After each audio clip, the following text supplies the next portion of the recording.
CM Chandrababu Naidu ఆదేశాల మేరకు శ్రీవారి సేవలో పలు సంస్కరణలు తీసుకొచ్చామని స్థానిక అన్నమయ్య భవన్లో విలేకరుల సమావేశంలో TTD chairman B R Naidu EO Syamala Rao పేర్కొన్నారు.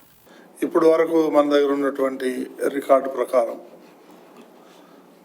శ్రీవారి సేవలకి శ్రీవారి దర్శనం, లడ్డు ప్రసాదం, వసతి, భోజనం సదుపాయం కల్పిస్తున్నాం. ఇప్పటి వరకు తిరుమలలో అన్ని విభాగాల్లో శ్రీవారి సేవకులు తమ సేవలను అందిస్తున్నారు.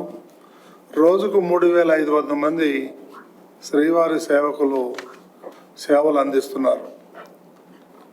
ఈ సేవలకు గాను ఇప్పుడు కొత్తగా ఎవరైతే ఈ సేవకులు ఉన్నారో వారికి ట్రైనింగ్ ఇవ్వాలి అనేది ఒక ప్రపోజల్ వచ్చింది. దాన్ని ఐఐటి అహ్మదాబాద్, తర్వాత director planning, government of Andhra Pradesh, ఈ కొన్ని డిపార్ట్మెంట్లు కలిసి ఈ శ్రీవారి సేవకులకి, అందులో సూపర్వైజర్లకు కానీ మిగిలిన వాళ్ళందరూ కూడా ట్రైనింగ్ ఇవ్వాలనే ఉద్దేశంతో ట్రైనింగ్ ప్రోగ్రాం చేపట్టాలనేది ఆలోచన చేస్తున్నాం.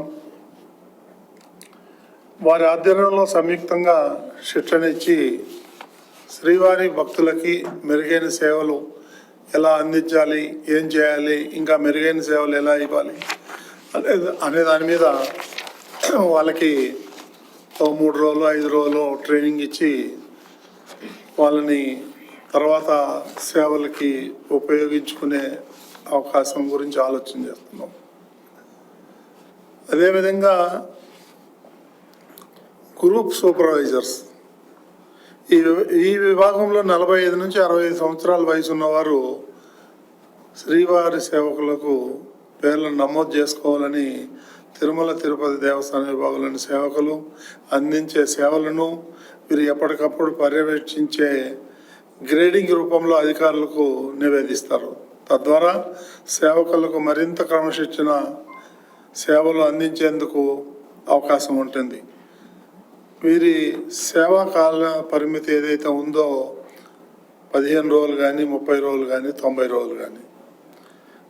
విద్యార్థులు కనీసం డిగ్రీ చేసి ఉండాలనేటువంటిది ఒక కాన్సెప్ట్ మీద మన వాళ్ళందరూ కూడా కూర్చొని, ఈ డిపార్ట్మెంట్లో దానికి సంబంధించిన వాళ్ళందరూ కూడా కూర్చొని ఆలోచన చేసి నిర్ణయం తీసుకోవడం జరిగింది.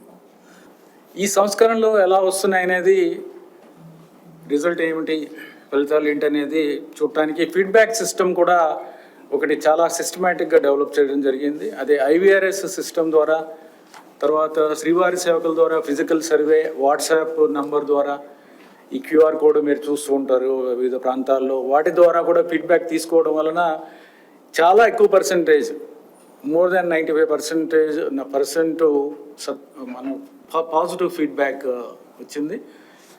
దీంట్లో మనకి సజెషన్స్ కూడా వస్తాయి, సలహాలు ఇస్తూ ఉంటారు, ఏమిటి ఎక్కడ ఏమి ఇబ్బంది వచ్చిందనేది చూసుకుని దాని మీద మళ్ళీ కరెక్టివ్ స్టెప్స్ ఏం చేయాలనేది కూడా మనం చేస్తున్నాం. అలాగే ప్రతి నెల కూడా ఈ ఫీడ్బ్యాక్ సిస్టంలో క్యూ లైన్ మేనేజ్మెంట్ కానీ, టాయిలెట్స్ మెయింటెనెన్స్ కానీ, అన్నప్రసాదాలు ఎలా ఉన్నాయి, నైవేద్యాలు ఎలా ఉన్నాయి, లడ్డూ ప్రసాదం ఎలా ఉంది, కళ్యాణ కట్టలో సేవలు ఎలా ఉన్నాయి, లగేజ్ సెంటర్లో ఎలా ఉన్నాయి, వసతి ఎలా ఉంది, ఇవన్నీ కూడా సిస్టమేటిక్గా లక్షల మందితో, వేల మందితో మాట్లాడి ఫీడ్బ్యాక్ తీసుకుంటున్నాం. ఇది చాలా బాగుంది.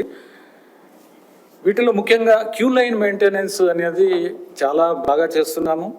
దాంట్లో ఒక డిప్యూటీ ఈఓని వారి స్టాఫ్తో పాటుగా ప్రత్యేకంగా క్యూ లైన్ మెయింటెనెన్స్ అనేది చూడటానికి పెట్టాము. వారందరూ కూడా చాలా పకడ్బందీగా చేయడం వలన ఎక్కడ ఇబ్బందులు రావడం లేదు. అలాగే vigilance and security temple staff కూడా చాలా మంచి కోఆర్డినేషన్తో చేస్తున్నారు. అలాగే క్యూ లైన్లో అన్నప్రసాదాలు ఒక మెనూ ప్రకారం ఇవ్వడం, సిస్టమేటిక్గా టైం ప్రకారం ఇవ్వడం, ఎవరు మిస్ కాకుండా మానిటర్ చేసుకోవడం, CC కెమెరాలో రికార్డ్ చేసుకోవడం జరుగుతున్నదంతా కూడా. ఆ ఫోటోగ్రాఫ్స్ కూడా టైం టు టైం ప్రతి గంటకి కూడా అప్లోడ్ చేసుకోవడం, ఇవన్నీ కూడా చేస్తున్నాం.